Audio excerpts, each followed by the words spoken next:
بسم اللہ الرحمن الرحیم بسم اللہ الرحمن الرحیم۔ السلام علیکم ورحمۃ اللہ وبرکاتہ۔ امید ہے آپ تمام احباب خیر و عافیت سے ہوں گے۔ آج جلالین ثانی کا سبق نمبر 177 ہے اور اس سبق کے اندر ہم سورۃ التغابن کی آیت نمبر 12 سے لے کر 14 تک کا ترجمہ اور تفسیر پڑھیں گے۔ پہلے آیات کا ترجمہ دیکھ لیں۔ وَأَطِيعُوا اللَّهَ وَأَطِيعُوا الرَّسُولَ فَإِن تَوَلَّيْتُمْ فَإِنَّمَا عَلَى رَسُولِنَا الْبَلَاغُ الْمُبِينُ، اور تم اللہ کی فرما برداری کرو۔ وَأَطِيعُوا الرَّسُولَ، اور رسول کی فرما برداری کرو۔ فَإِن تَوَلَّيْتُمْ، پھر اگر تم نے منہ موڑا، فَإِنَّمَا عَلَى رَسُولِنَا الْبَلَاغُ الْمُبِينُ، تو ہمارے رسول کی ذمہ داری صرف یہ ہے کہ وہ صاف صاف بات پہنچا دے۔ اللہ لا الہ الا ہو وعلی اللہ فلیتوکل المؤمنون، اللہ وہ ہے جس کے سوا کوئی معبود نہیں۔ وعلی اللہ فلیتوکل المؤمنون، اور مومنوں کو اللہ پر ہی بھروسہ کرنا چاہیے۔ یا ایہا الذین آمنوا ان من ازواجکم واولادکم عدوا لکم فاحذروہم وان تعفوا وتصفحوا وتغفروا فان اللہ غفور رحیم۔ اے ایمان والو، تمہاری بیویاں، من ازواجکم تمہاری بیویاں، و اولادکم اور تمہاری اولاد میں سے، عدو لکم کچھ تمہارے دشمن ہیں، فاحذروہم اس لیے ان سے ہوشیار رہو۔ وَإِن تَعْفُوا اور اگر تم معاف کر دو، وَتَصْفَحُوا اور درگزر کرو، وَتَغْفِرُوا اور بخش دو، فَإِنَّ اللَّهَ غَفُورٌ رَحِيمٌ تو اللہ بہت بخشنے والا بہت مہربان ہے۔ عزیز طلبہ، جس طرح پچھلی آیت کے اندر ما اصاب من مصیبت الا باذن اللہ ومن یؤمن باللہ یہد قلبہ کے اندر نصیحت کا بیان تھا، اسی طرح ان آیات کے اندر بھی نصائح کا بیان ہے، یعنی کچھ اللہ تعالیٰ نے نصیحتیں فرمائی ہیں۔ آج کے سبق میں جو پہلی آیت ہے وَأَطِيعُوا اللَّهَ وَأَطِيعُوا الرَّسُولَ، اس میں جو نصیحت ہے وہ یہ ہے کہ اللہ اور اس کے رسول کی اطاعت کرو۔ اگر تم نے اللہ اور اس کے رسول کی اطاعت نہ کی، اس سے منہ موڑا، تو اس کا وبال تم پر ہی آئے گا۔ رسول اس کا کوئی ذمہ دار نہیں ہے، رسول کا کام تو صرف صاف صاف بات پہنچا دینا ہے۔ فَإِنَّمَا عَلَى رَسُولِنَا الْبَلَاغُ الْمُبِينُ، تو لہٰذا اگر تم نے منہ موڑا، اعراض کیا، اس پیغام سے روح گردانی کی، تو اللہ کے رسول پر اس کی کوئی ذمہ داری نہیں ہے، اس کا کام صرف آپ تک پیغام اللہ کا پہنچانا ہے، تو وہ اللہ کا پیغام پہنچا رہا ہے۔ اگر تم نے منہ موڑا اور اس کے بدلے میں تمہیں آخرت میں عذاب ہوا تو اس کا ذمہ دار وہ نہیں ہے، بلکہ اس کے ذمہ دار تم خود ہو، کیونکہ رسول کا کام تو صرف اللہ کا پیغام تمہیں پہنچانا تھا، سو اس نے پہنچا دیا۔ اللہ لا الہ الا ہو وعلی اللہ فلیتوکل المؤمنون، اس آیت کے اندر اللہ تبارک و تعالیٰ نے دو نصیحتیں فرمائی ہیں۔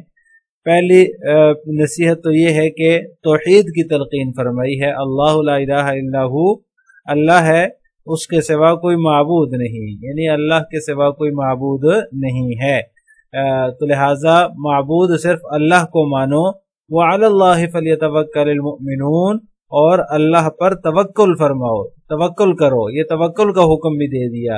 جب اللہ ہی معبود ہے تو پھر توکل بھی مومنین کو اسی پر کرنا چاہیے، اللہ پر ہی مومنین توکل کریں۔ تو لہٰذا اس کے اندر ایک نصیحت تو یہ ہو گئی کہ توحید کی تلقین فرمائی، اور دوسری نصیحت یہ ہوئی کہ مومنین کو، جو ایمان والے ہیں، اہل ایمان ہیں، ان کو اللہ پر توکل کرنے کا حکم دیا۔ وعلی اللہ فلیتوکل المؤمنون۔ اس سے اگلی جو آیت ہے یا ایھا الذین آمنوا ان من ازواجکم واولادکم عدوا لکم فاحذروہم، اس آیت کے اندر اللہ تعالیٰ کی یاد سے جو غافل کرنے والی چیزیں ہیں ان کا بیان ہے۔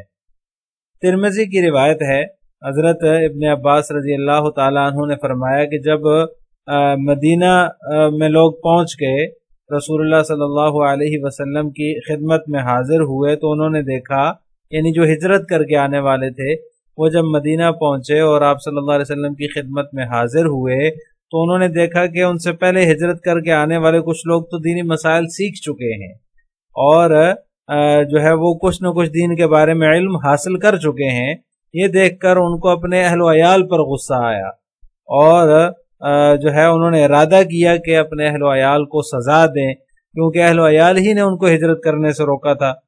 تو اس پر یہ آیت نازل ہوئی وَإِن تَعْفُوا وَتَصْفَحُوا وَتَغْفِرُوا فَإِنَّ اللَّهَ غَفُورٌ رَحِيمٌ، اگر تم معاف کر دو، درگزر کا معاملہ کرو، بخش دو تو اللہ تعالیٰ تمہیں بخش دے گا۔ اللہ تعالیٰ کی جو بخشش ہے اور اللہ تعالیٰ کی طرف سے جو رحمت ہے وہ اسی کے ساتھ اللہ نے مشروط کی ہے کہ تم بھی بخش دو، تم بھی درگزر کرو، تم بھی معاف کر دو۔ لہٰذا اس آیت کے اندر اس لیے اللہ تعالیٰ نے فرمایا کہ تمہارے بعض اولاد اور بیویاں جو ہیں وہ تمہاری دشمن ہیں، لہٰذا ان سے ہوشیار رہو، یعنی وہ اللہ کی یاد سے غافل کرنے والی ہیں۔ جب اللہ کی یاد سے غافل کرنے والی ہیں تو وہ تمہاری دشمن ہے، لہٰذا ان سے ہوشیار رہو۔ انسان فطری طور پر اور طبی طور پر جو ہے وہ اس کو نکاح کی ضرورت ہوتی ہے۔ جب نکاح ہو جاتا ہے تو پھر اولاد بھی ہوتی ہے، میاں بیوی میں آپس میں محبت بھی ہوتی ہے، اور اولاد سے محبت ہونا بھی ایک طبعی امر ہے، یعنی ہر کسی کو اپنی اولاد سے، اپنی بیوی سے محبت ہوتی ہے۔ اسلام نے ان محبتوں کا لحاظ رکھا ہے، لیکن اس کے لیے بھی ایک حد مقرر کی ہے، ایک حد بندی کی ہے کہ اللہ تعالیٰ کا حق جو ہے وہ سب پر مقدم ہے۔ بیوی ہو، شوہر ہو، بیٹا ہو، بیٹی ہو، ہر ایک سے اتنی محبت کی جائے جس کی وجہ سے اسلامی احکام میں چلنے میں کوئی رکاوٹ نہ ہو، شریعت اسلامیہ کے مطابق چلتے رہیں۔ تو لہٰذا جن لوگوں کو ان کے اہل و عیال نے جو ہے وہ ہجرت کرنے سے روکا، جو ان سے پہلے ہجرت کر کے آ گئے، انہوں نے دینی مسائل سیکھ لیے، دین کا علم حاصل کر لیے، تو اس پر انہیں افسوس ہوا اور ان کے دل میں ارادہ ہوا کہ وہ اپنے ان اہل و عیال کو جنہوں نے ہجرت سے روکے رکھا ان کو سزا دیں۔ تو اللہ تعالیٰ نے وَإِن تَعْفُوا وَتَصْفَحُوا وَتَغْفِرُوا نازل فرمائی کہ اگر تم معاف کر دو، درگزر کر دو اور بخش دو تو اللہ تعالیٰ بڑا غفور رحیم ہے۔ ایک سبب نزول تو اس کا یہ ہے، اس لیے اللہ نے فرمایا کہ تمہاری اولاد اور تمہاری بیویاں کچھ جو ہیں وہ تمہارے دشمن ہیں، ان سے ہوشیار رہو۔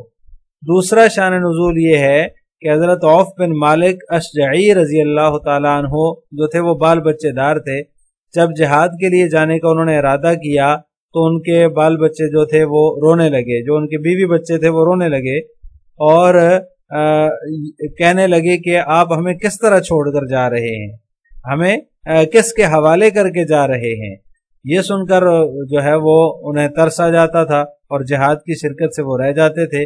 اس پر یہ آیت نازل ہوئی یا ایھا الذین آمنوا ان من ازواجکم واولادکم عدوا لکم فاحذروہم، کہ بیوی بچے تمہیں نیک کام سے روکتے ہیں جو ان کی طرف سے ہوشیار رہو، وہ تمہارے دشمن ہیں، ان کی بات نہ مانو۔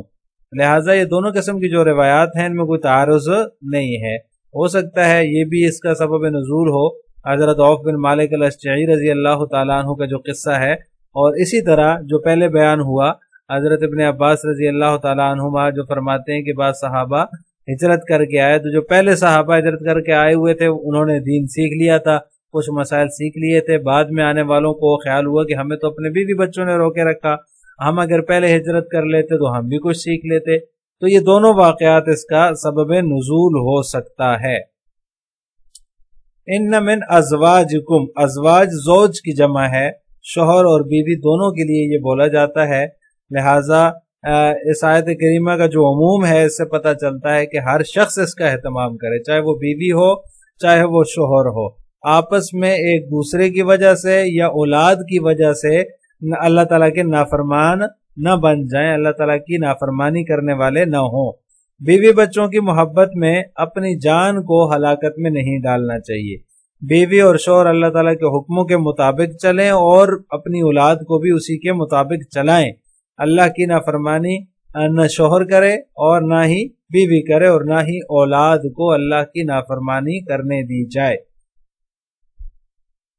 اگر محبت میں اتنے جو ہے وہ آگے نکل گئے کہ اللہ تعالیٰ کے جو فرائض ہیں، جو واجبات ہیں، تو وہ چھوٹنے لگے تو ان لوگوں کی محبت جو ہے وہ اپنے حق میں دشمن بن جائے گی۔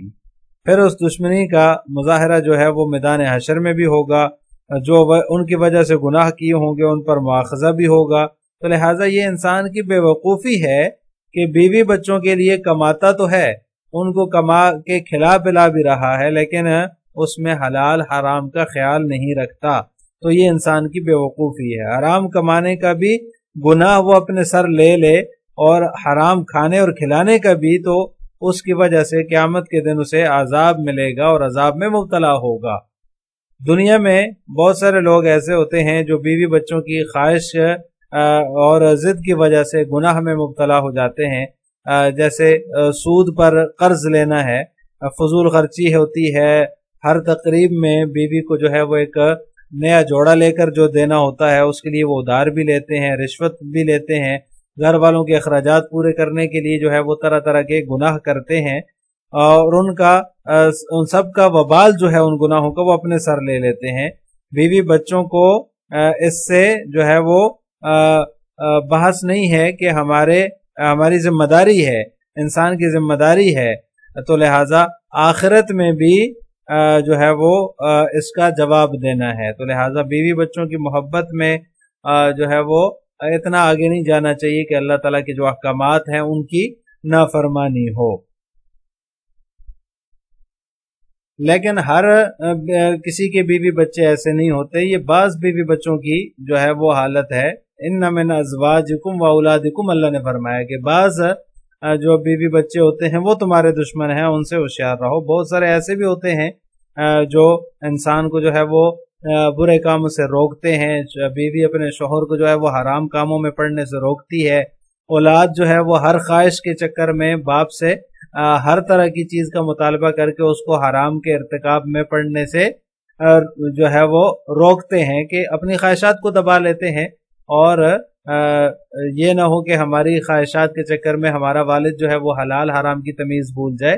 تو اس طرح سے بہت سارے ہوتے ہیں، تو اس لیے اللہ تبارک و تعالیٰ نے فرمایا ان من ازواجکم و اولادکم، بعض جو ہیں وہ تمہارے دشمن ہیں۔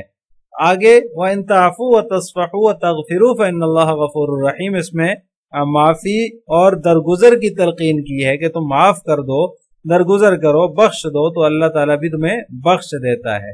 بعض مرتبہ بیویاں اور جو ہے وہ اولاد ایسی فرمائشیں کرتے ہیں، کبھی تو نفس کو فرمائش کرنا ہی جو ہے وہ ناگوار گزرتا ہے، اور کبھی ان کو پورا کرنے کا موقع نہیں ملتا، تو ایسی صورت میں طبیعت میں ناگواری آ جاتی ہے۔ تو اللہ تبارک و تعالیٰ اس لیے فرما رہے ہیں وَإِن تَعْفُوا وَتَصْفَحُوا، اگر تم انہیں معاف کر دو اور درگزر کر دو، بخشنے والا معاملہ کر دو، مہربانی والا معاملہ کر دو، تو تم کو بھی اللہ تعالیٰ معاف فرما دیں گے، اور یہ عمل اللہ تعالیٰ کے نزدیک تمہارے گناہ معاف ہونے کا ذریعہ بن جائے گا، کیونکہ اللہ تبارک و تعالیٰ غفور ہے، رحیم ہے، اس کی رحمت اور مغفرت کے تم جو ہے وہ امیدوار رہو، اس کی طرف جو ہے وہ التجا کرو، اس کی طرف جو ہے وہ رجوع کرو مغفرت کے لیے اور رحمت کے لیے، کیونکہ وہ غفور رحیم ذات ہے۔ اب ان آیات کی تفسیر جلالین ملاحظہ ہو، وَأَطِیعُوا اللَّهَ وَأَطِیعُوا الرَّسُولَ فَإِن تَوَلَّیْتُمْ فَإِنَّمَا عَلَىٰ رَسُولِنَا الْبَلَاغُ الْمُبِینُ البین، یعنی کہ صرف واضح طور پر صاف صاف جو ہے وہ رسول پر اس بات کو پہنچا دینا ہے، اس کی ذمہ داری اتنی ہی ہے۔ تو لہٰذا تم اللہ اور اس کے رسول کی اطاعت کرو، اگر تم منہ موڑو گے تو اس کی ذمہ داری تمہاری اپنی ہے، اس کا وبال تم پر آئے گا۔ رسول کی ذمہ داری صرف یہ ہے کہ وہ واضح اور صاف صاف طور پر اللہ کا پیغام تم تک پہنچا دے۔ اللہ لا الہ الا ہو وعلی اللہ فلیتوکل المؤمنون، اللہ وہ ہے جس کے سوا کوئی معبود نہیں، اور مومنین کو اسی اللہ پر توکل کرنا چاہیے۔ یا ایھا الذین آمنوا ان من ازواجکم و اولادکم عدوا لکم فاحذروہم، اے ایمان والو بے شک تمہاری بیویاں اور تمہاری اولاد تمہاری دشمن ہیں، فاحذروہم ان سے ہوشیار رہو، ان تطیعوہم فی التخلف عن الخیر کالجہاد والہجرۃ فإن سبب نزول الآیۃ الاطاعۃ فی ذلک، یعنی مصنف رحمہ اللہ تعالی اس کی جو علت ہے وہ بیان فرما رہے ہیں، ان سے ہوشیار رہو۔ کیسے ہوشیار رہو؟ وہ تمہارے دشمن کیسے ہیں؟ ان تطیعوہم فی التخلف عن الخیر کالجہاد والہجرۃ، کہ خیر سے پیچھے رہنے میں ان کی بات نہ مانو، جس طرح کہ جہاد اور ہجرت وغیرہ ہے، اس میں ان کی بات نہ مانو۔ فَإِنَّ سَبَبَ نُزُولِ الْآيَةِ الْإِطَاعَةِ فِي ذَلِكَ، آیت کے نزول کا سبب ان باتوں میں اطاعت کرنا ہے، یعنی ہجرت وغیرہ اور جہاد وغیرہ میں پیچھے رہنے سے جو وہ پیچھے رہنے کی بات کرتے ہیں، جہاد سے روکتے ہیں یا ہجرت سے روکتے ہیں، تو ان باتوں میں ان کی اطاعت نہ کرو۔ آیت کے نزول کا سبب یہی ہے۔ وَإِن تَعْفُوا عَنْهُمْ فِي تَثْبِيتِهِمْ إِيَّاكُمْ عَنْ ذَلِكَ الْخَيْرِ مُتَعَلِّينَ بِمُشَقَّةِ فِرَاقِكُمْ عَلَيْهِمْ، اور اگر تم انہیں معاف کر دو، یعنی اس خیر سے تم کو روکنے کو معاف کر دو کہ اس حال میں کہ وہ تمہاری جدائی کی علت، جدائی کی مشقت بیان کریں، یعنی تم ان کو درگزر کر دو اس خیر سے تم کو روکنے کو، یعنی جو تمہیں وہ روک رہے ہیں خیر سے، ان کے اس روکنے کو تم معاف کر دو اس حال میں کہ وہ تمہاری جدائی کی علت جدائی کی مشقت بیان کریں، یعنی ہم سے تمہاری جدائی برداشت نہیں ہوتی، یہ علت بیان کریں تو تم انہیں معاف کر دو۔ وَتَصْفَحُوا، اور درگزر کا معاملہ کرو، وَتَغْفِرُوا، اور بخش دو۔ فَإِنَّ اللَّهَ غَفُورٌ رَحِيمٌ، بے شک اللہ تبارک و تعالی بہت ہی غفور الرحیم اور رحیم ہے، بہت ہی غفور ہے، بخشنے والا ہے، اور رحیم رحمت والا ہے۔ آخر میں آپ حضرات سے دو سوال ہیں۔ نمبر 1، اللہ لا الہ الا ہو میں اللہ تعالیٰ نے کون سی نصیحت فرمائی؟ نمبر 2، وَإِن تَعْفُوا وَتَصْفَحُوا کا شان نزول کیا ہے؟ ان دونوں سوالوں کا جواب آپ نے کمنٹ باکس میں دینا ہے۔ السلام علیکم ورحمۃ اللہ وبرکاتہ۔